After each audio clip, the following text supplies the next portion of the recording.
আসসালামু আলাইকুম। কেমন আছেন আপনারা সবাই? আশা করছি সবাই ভালো আছেন। আমরাও আল্লাহর রহমতে আলহামদুলিল্লাহ ভালো আছি।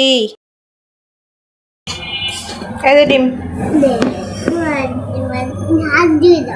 দিচ্ছি। তো কি রান্না করব? ডাল। মুসুর ডাল দিয়ে দিলাম। মুসুর ডাল, গাজর। হ্যাঁ, মুসুর ডাল, তারপরে যে গাজর দিয়ে আমি গাজরটা অনেক টমেটো, মরিচ, পেঁয়াজ, কাঁচামরিচ। হ্যাঁ, এইটা আলু দিয়ে দেব। আলুটা আমি পছন্দ করি। তারপরে যে হলুদ দিয়ে দেব। হলুদটা আমি মজা করে খাই। হলুদ দিয়ে দিলাম। এখন হচ্ছে লবণ দিয়ে দেব। লবণটা আমি মজা। লবণ, এখন একটু তেল দিয়ে দেব। তেল দিয়ে হাফ হয়ে যাবে। এখন হাত দিয়ে মেখে নেব ওটাকে। তারপর একটু পানি দাও। আমি পানিও দিব।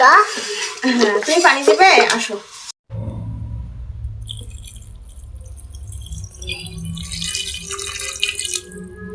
হয়ে গেছে।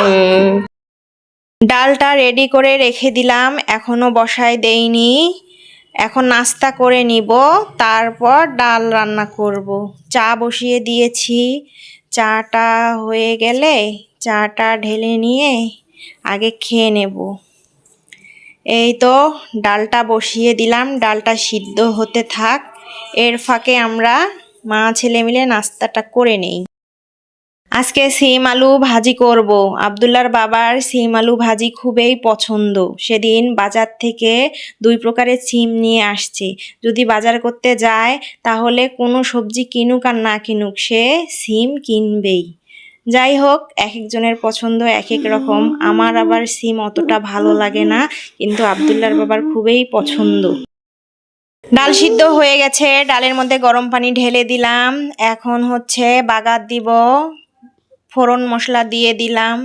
এখন এই তো বাগার দিয়ে দিচ্ছি। ডাল আমার রান্না হয়ে গেছে, সুন্দর হয়েছে, একটু ভারী করে করেছি। এদিকে পেঁয়াজ, মরিচ, রসুন ভেজে নিচ্ছি, এদিকে আবার সিমটা ধুয়ে নিচ্ছি। সিমটা এই যে ধোয়া হয়ে গেছে, এখন ঢেলে দিব। এক এক করে সিমের মধ্যে সব কিছু দিয়ে ভালো করে নেড়ে চেড়ে ঢেকে দিব। বরের আবদারে আজকে রান্না বান্না করছি, ডাল, ভাজি আর আলু ভর্তা। অন্যের বরের আবদার করে মাছ, মাংস, পোলাও কিংবা বিরিয়ানি, আর আমার বর আবদার করেছে ডাল, ভাজি আর ভর্তা। এভাবে শুটকি দিয়ে আলু ভর্তা আমাদের দুজনেরই খুব পছন্দ। তো আজকে এ পর্যন্ত। সবাই ভালো থাকবেন, সুস্থ থাকবেন, লাইক করবেন, কমেন্ট করবেন, সাবস্ক্রাইব করে পাশে থাকবেন। আল্লাহ হাফেজ। আসসালামু আলাইকুম।